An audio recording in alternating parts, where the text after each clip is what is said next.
ça, nous aurons besoin de farine blanche, de pâte fermentée, de la levure fraîche ou sèche, là j'ai de la sèche, du sel, du sucre, de l'eau et de l'huile. Moi j'ai une préférence pour l'huile d'olive, mais les autres huiles vont commencer. Je vais mettre l'eau et la farine de mon pétrin. Et ensuite, je vais faire tourner ça pendant 2 minutes aux premières, juste pour mélanger. Environ 2 minutes, juste pour mélanger la farine à l'eau, pour hydrater la farine. Et après, nous allons attendre 1 heure. On se retrouve dans 1 heure. Maintenant, je vais mettre la levure. Non, levure, hein, pas poudre à lever, hein. Et la pâte fermentée. Voilà. Et je vais faire tourner ça en première vitesse 8 minutes. On se retrouve dans 8 minutes. Le sel et le sucre.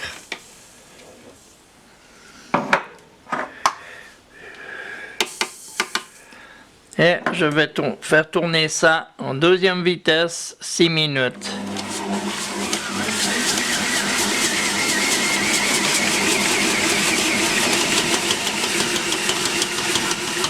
Et maintenant, il ne me reste plus qu'à mettre l'huile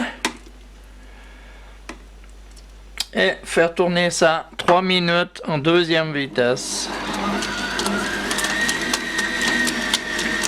pour incorporer l'huile. On se retrouve que c'est fini.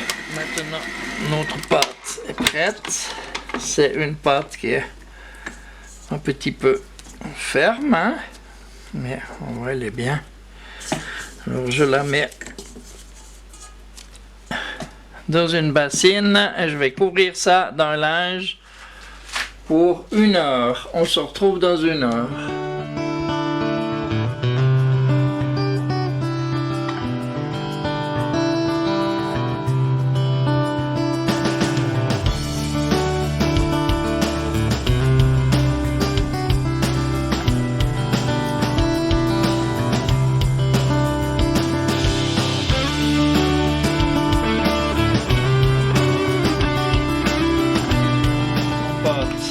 Prête, on voit, elle a bien levé.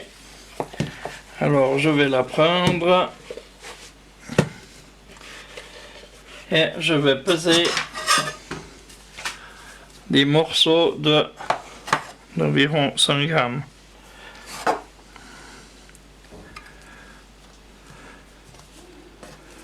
Voilà. Je vais en faire 4. Pour faire mon tessinois. Ensuite, je les boule.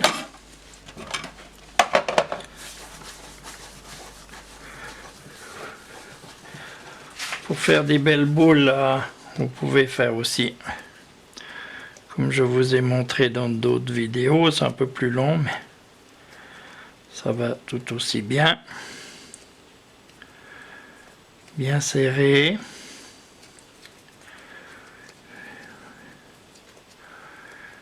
Ramener à chaque fois vers le milieu.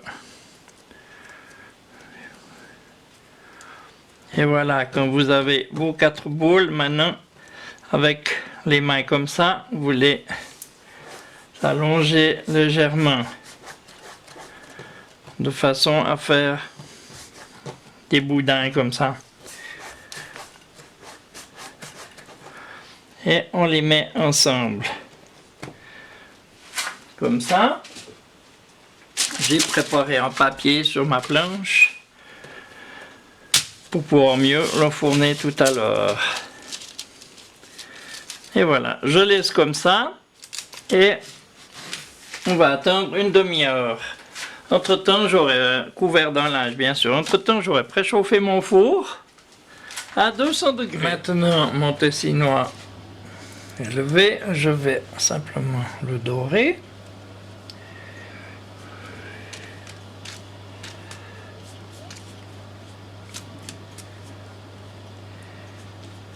Voilà.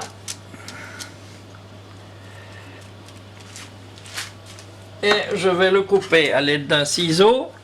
Pas comme ça. Vous mettez votre main à l'envers et vous coupez comme ça. Et voilà. Maintenant, je le mets dans un four à 200 degrés avec de la vapeur. On se retrouve tout à l'heure. Voilà mon tessinois que je sors du four. Magnifique. Il me reste plus qu'à le mettre sur une grille.